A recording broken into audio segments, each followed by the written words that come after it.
biblical sense is to understand that God in His nature lacks nothing with respect to knowledge. He has no limitations upon Him with respect to knowledge. How about you and I? Boy, do we ever have limitations. Now, not only that, but what does it take for us to learn? Okay, an effort. You have to work at it through time, right? You have to continue, and you have to think, and you have to put the thought here, and you have to process, right? Does God process? No. God knows. There is no limitation placed upon God. This is what omniscience means. The definition here is it's good, it's full. He understands all things, people, present, events, through time, past, present, future, possible, things that have been, are now, will be, might be, or could have been. It's the idea that God is exhaustive in His ability to have access with knowledge, with respect to knowledge. Any questions on omniscience?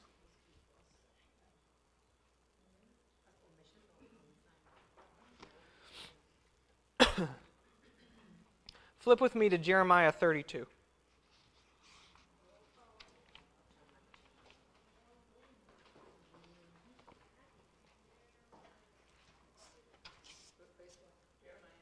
Jeremiah 32, 17 through 27.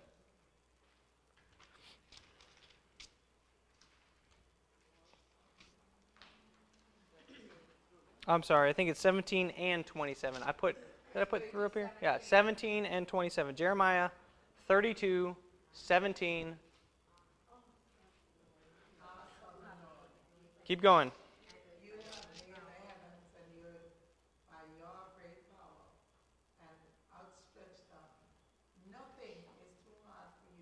Read verse 27.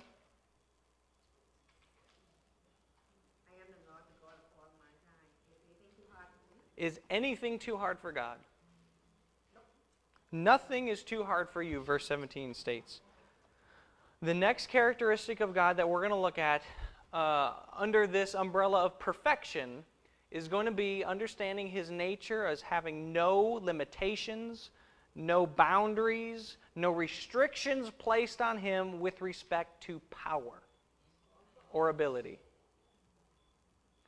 Omnipotence, we commonly understand this to say all-powerful.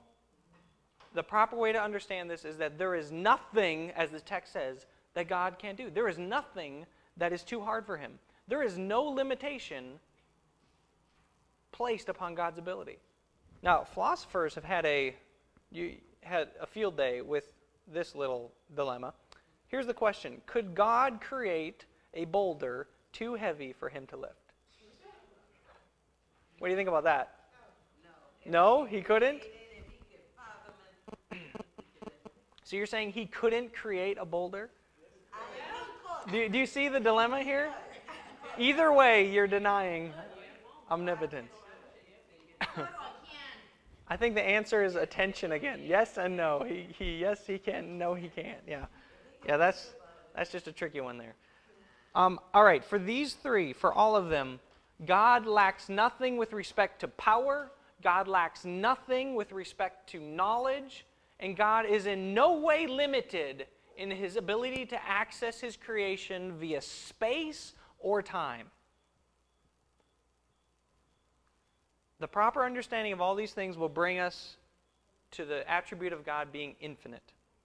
If you will look in your manuals to page 52.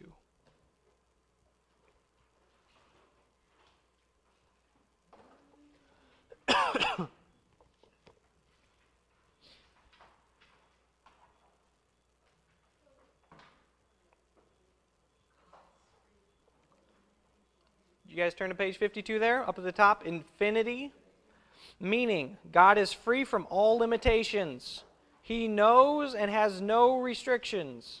His attributes cannot be exhausted or strained. This this doctrine of God, to say that our God is infinite, is in keeping with the ones that we have just previously stated. There is at no time that God's omnipotence, God's omnipresence, or God's omniscience will grow weary, will wear out. This is not so with us. Now, when you were younger, did you learn faster? Yes. Did you run faster? Were you stronger? Yes. The older you get, what happens? Mm-hmm. You wear out.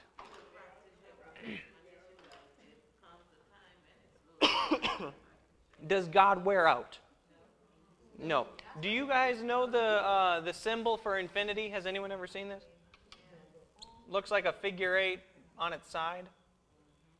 Right? This is just, it goes on forever. Never ends. This even may be too restrictive to conceive with God, but it helps our finite minds wrapped around this concept of infinity. How do you conceptualize infinity? It'd be, tell someone to start counting, and you never stop counting. You can always keep counting, right? What comes after a billion? Oh, 1,000,000,001, right? What comes after a quadrillion, googly, million-y billion, right? There's something more after it. How many numbers are left in front of you from when you started? All of them are. This is how we understand our God in terms of His attributes. His attributes never wear out. He never gets tired. His mind never grows dull and needs to be reminded of what he learned back in class. His muscles never grow weak. When you think about numbering the sand of the seashore, the stars and the hair on your head, my God. Sure. Yep. All right. Any questions so far in our discussion of omnipresence, omnipotence, omniscience, or in God's attribute being infinite? Are you guys tracking? Are you enjoying this? All right. Someone bump Kevin over there because we're going to be talking about aseity.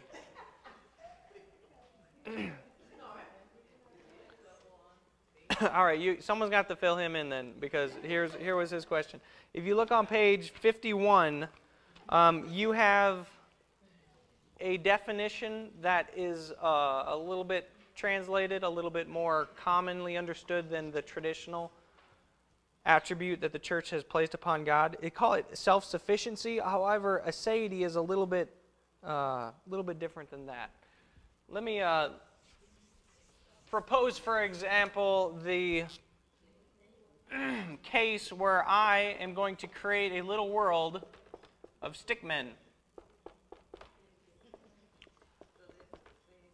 And in this world of stickmen, they are given revelation of who has drawn them, because they can look here on the board and they can see in their little two-dimensional sphere that there's other evidence of writings and erasings, and that some greater being has placed them up here. Now let me ask you the question. Could they not have been?